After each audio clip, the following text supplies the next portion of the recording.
I'm recording this video. This is Melinda. I'm recording this video. My phone is facing down. Just an exercise of turnabout, just a little bit. I'm visually impaired, and anyone that knows me understands that for 40 years I could see. At this point, I'm totally blind. I lost my sight fully by April of 2009. And over the years, it's been 15 years. In January, it was 15 years of no sight. At the very beginning, my father was kind enough to write me a beautiful letter. And one of the things he said in the letter was, God gave you too many talents. So with your help, he took one away.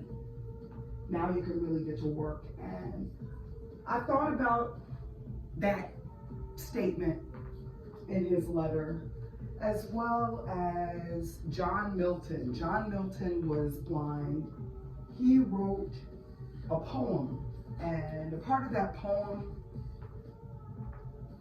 goes, talent or blindness is that one talent which is death to hide. Chilling, if you're totally blind. I have what is called Charles Bonnet syndrome.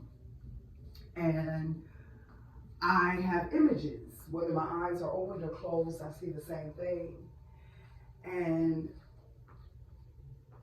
being blind has excluded me in many ways from things in the world that I would otherwise have access to.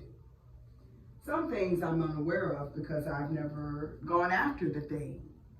But there are innumerable cases where I reach to find and I encounter barriers. Barriers in the form of people's misconceptions about what it is like to be blind. Barriers in the form of sort of a sense of obligation that is immediately presented when you walk in the room for somebody to help. It's not something that one can begin the trend of being lost in despair over.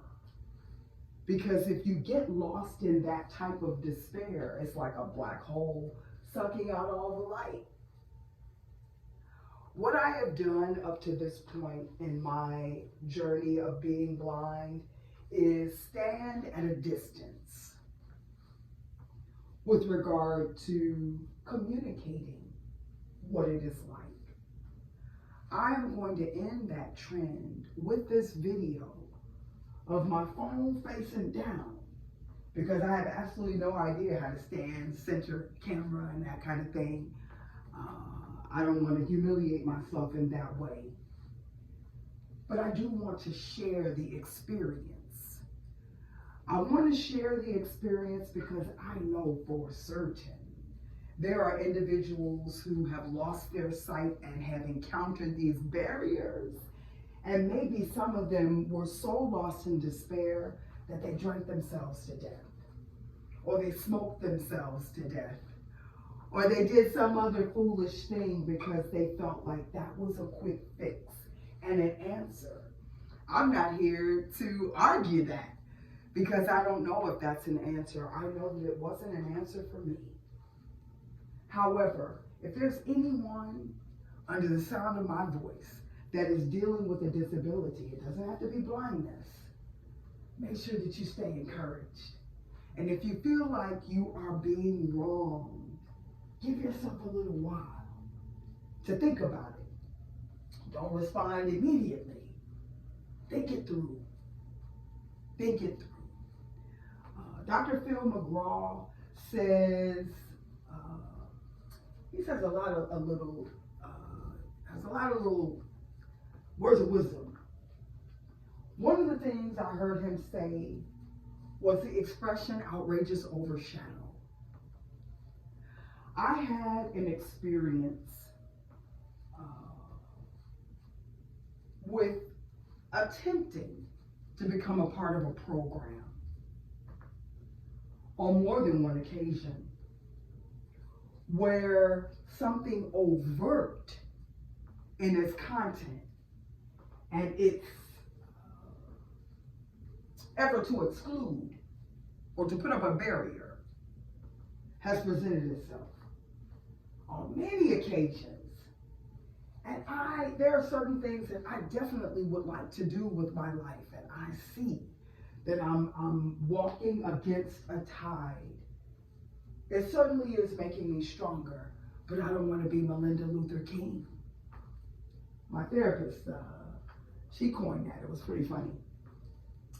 In the sense that Martin Luther King, God rest his soul, doctor, he certainly was walking against the tide. And outrageous overshadow is really an instance, per Dr. Phil, where somebody does something wrong to you. And what you do in response to what they've done outrageously overshadows to the extent that now you look a little nuts. For instance, let's say hypothetically, someone is in a relationship, whether it's a man or a woman, and their partner is verbally abusive. And at some point, they decide, as a result, to haul off and knock them in the head or punch them or something. Well, the one that throws the punch has outrageously overshadowed the fact that the person who was verbally abusing them was wrong. How you respond to it, you're responsible for that. So what I have found over time is that there is an incredible amount of responsibility on an individual when they are wronged, because it is your responsibility to push that ball of justice, okay?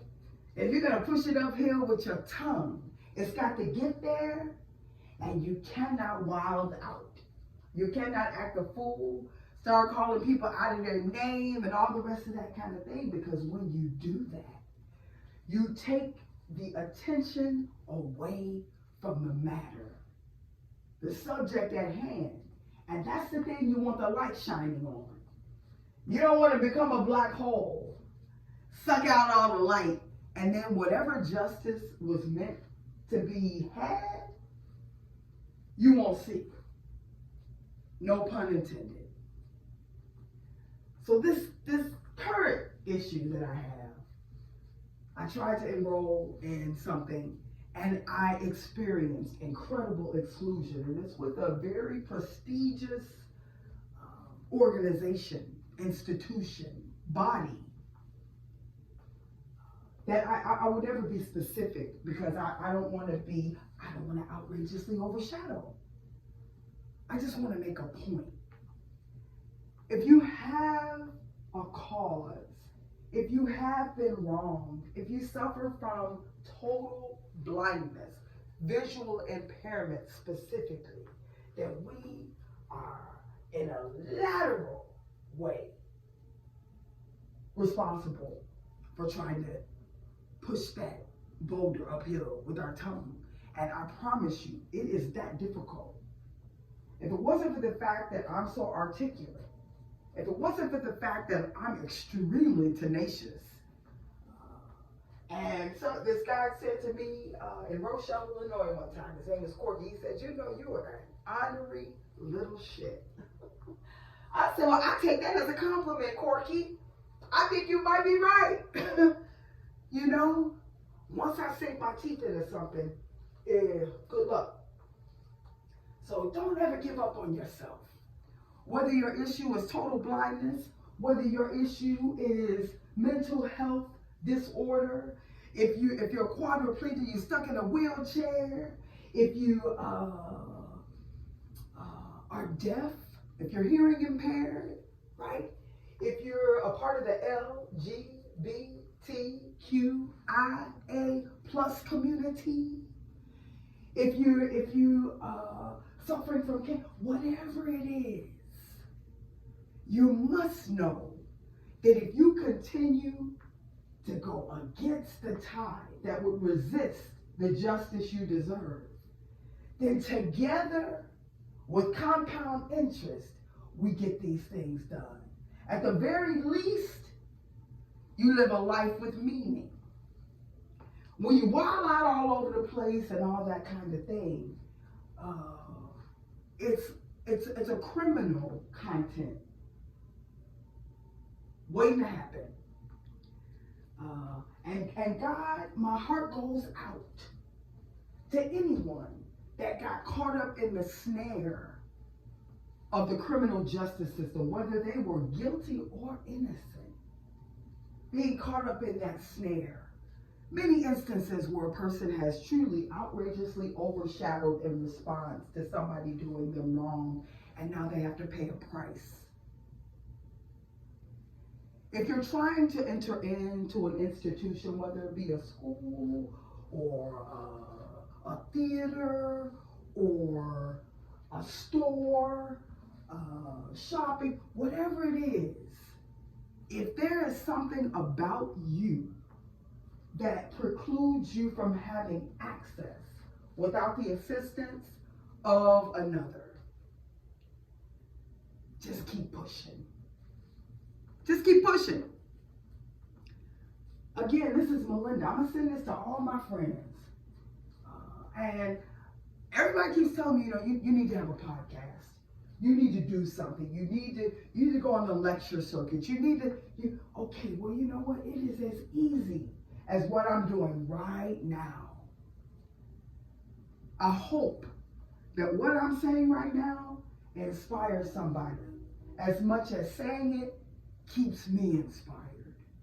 Physician, heal thyself.